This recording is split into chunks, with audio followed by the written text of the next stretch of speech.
Good evening आप सभी लोगों को। आज हम लोग माहेश्वर सूत्र के बारे में पढ़ेंगे। देखिए, महर्षि पाणिनि की तपस्या से प्रसन्न होकर शिवजी 14 बार डमरू बजाए। उससे जो ध्वनि निकली, पाणिनि 14 सूत्रों की रचना कर दी। भगवान महेश्वर के डमरू से उत्पन्न होने के कारण इन्हें माहेश्वर सूत्र कहा जाता है। माहेश्वर सूत्र के अन्य नाम हैं, देखिए चतुर्दश सूत्र, प्रत्याहार सूत्र, शिव सूत्र, माहेश्वर सूत्र, पाणिनि सूत्र, वर्ण समान न्याय सूत्र। माहेश्वर सूत्र कुल 14 होते हैं। प्रथम के जो 4 होते हैं उसे हम अच कहते हैं। अच मीन्स स्वर।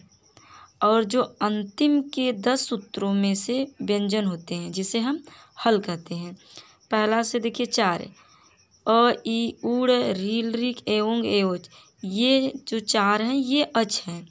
फिर यहाँ से हैवरट, लड़, यमंगलम, झपय, गढ़दस, जब गढ़दस, खप, चटत, चढ़तव, कपय, ससर, हल, ये आपके व्यंजन हैं।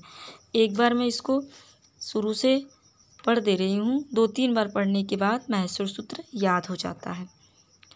अ, इ, उड़, रील, ऋक, एओंग, एऔच, हैवरट, लड़, यमंगलम, झबय, गढ़दस, जब गढ़दस, खप, चटत, खप, छटत, चटतव, कपय, ससर, हल। देखिए, जो ये बड़े वाले हैं नहीं याद हो पा रहे हैं, इसको ऐसे पढ़िए। गढ़दस, जब गढ़दस, खप, छटत, चटतव। तोड़ के पढ़ेंगे तो याद हो जाएगा। एक बार फिर से पढ़ दे रही हूँ।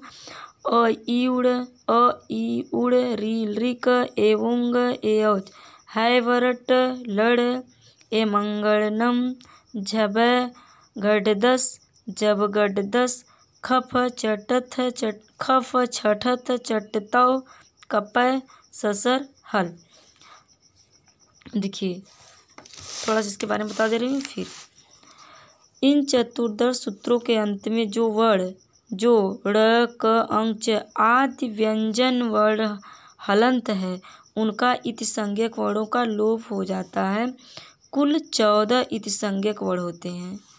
जिसके नीचे हलंत लगा रहता है उसे हम इतिसंज्ञक वर्ण कहते हैं। जैसे ड़ के नीचे लगा है क के। प्रत्याहार बनाने में इतिसंज्ञक वर्णों का प्रयोग किया जाता है, किंतु प्रत्याहार वर्णों की गिनती में इन इतिसंज्ञक वर्णों को नहीं गिना जाता है। जैसे अ, इ, उड़, रील, ऋक, जैसे अच प्रत्याहार। देखिए, अ, इ, उड़, रील, ऋक, एओंग, एओच। अच प्रत्याहार में कुल कितने वर्ण होते हैं? 9। इतिसंज्ञक वर्ण अड़, क, अंग, च की गणना नहीं होती है। ये प्रत्याहार बनाने में सहायक होते हैं। माहेश्वर सूत्र में ड़, जो इतिसंज्ञक वर्ण ड़, ये 2 बार आया है। माहेश्वर सूत्र के अनुसार संस्कृत में कुल 9 स्वर हैं। व्यंजनों की संख्या कुल कितनी है? 33 है। तो माहेश्वर सूत्र में स्वर को क्या कहते हैं? अच। और व्यंजन क्या कहते हैं? हल। अभी हमने बताया। माहेश्वर सूत्र में सबसे पहले स्वर, उसके बाद अंतस्थ वर्ण, उसके बाद वर्गों के पंचम वर्ण, फिर चतुर्थ वर्ण, तृतीय वर्ण, द्वितीय वर्ण, तब प्रथम वर्ण, सबसे अंत में सस। 4 ऊष्म वर्ण गिने जाते हैं। अब देख लीजिए।